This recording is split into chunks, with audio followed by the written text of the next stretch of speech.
आवाज़ आपको हर गली और हर घर में सुनाई देगी। मकर संक्रांति के दिन पतंगबाजी का अपना अलग ही महत्व होता है।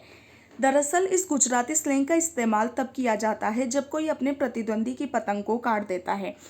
उसी खुशी का इजहार करने के लिए काई पोचे यानी मैंने पतंग काट दी बोला जाता है। भारत देश में जहां एक ही त्योहार को अलग अलग तरीके, रीति रिवाज और अलग अलग नाम से जाना जाता है। बात करें उत्तर भारत की तो यहाँ आज के दिन मकर संक्रांति मनाई जाती है। वहीं गुजरात के उत्तरायण, आसाम के बिहू और दक्षिण भारत में पोंगल के रूप में ये त्योहार मनाया जाता है। अलग अलग जगहों के अनुसार सूर्योदय के परिणाम स्वरूप सूर्य की राशि में परिवर्तन में समय का अंतर होता है। सूर्य जब मकर राशि में प्रवेश करते हैं तब उसे मकर संक्रांति कहा जाता है। लेकिन इस साल सूर्य की राशि बदलने और पंचांग में कुछ बदलाव के कारण मकर संक्रांति कहीं 14 तो कहीं 15 जनवरी को मनाई जा रही है।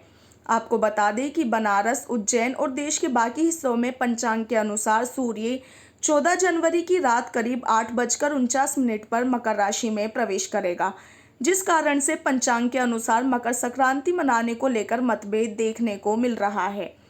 सूर्य के मकर राशि में प्रवेश के साथ ही सभी तरह के मांगलिक कार्य जैसे यज्ञोपवीत, मुंडन, शादी विवाह, गृह प्रवेश आदि कार्य शुरू हो जाते हैं।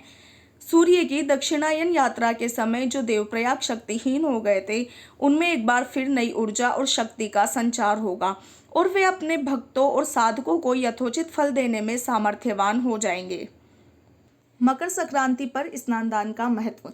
मकर संक्रांति पर गंगा स्नान या फिर किसी अन्य पवित्र नदी में स्नान का विशेष महत्व होता है। कहा जाता है कि इस दिन पवित्र नदियों में स्नान करके सूर्यदेव को अर्घ्य देने से पापों का नाश होता है।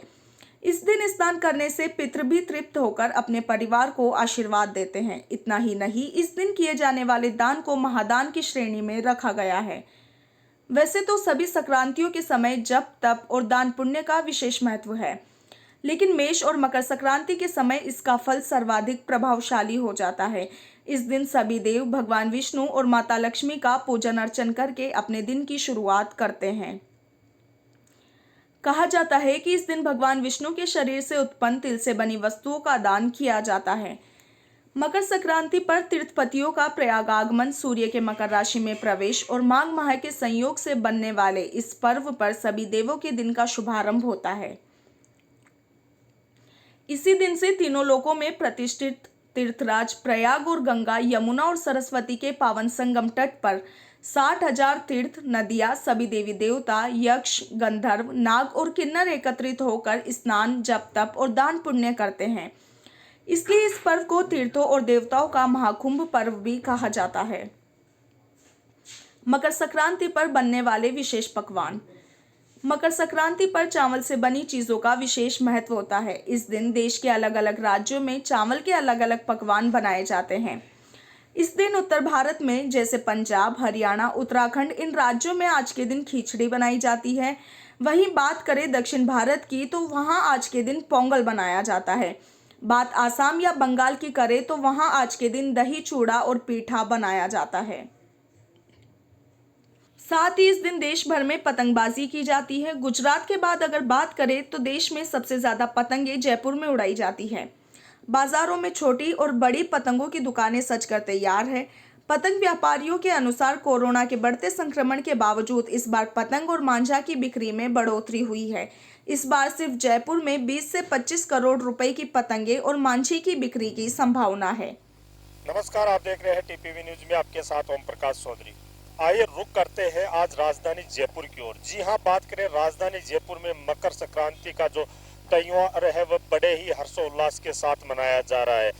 एक और मकर संक्रांति पर जहां पर पतंग उत्सव का आयोजन किया जाता है, वही राजधानी जयपुर सहित संपूर्ण राजस्थान में देखा जाता है कि लोग अपने घरों में तिल आदि के पकवान बनाते हैं।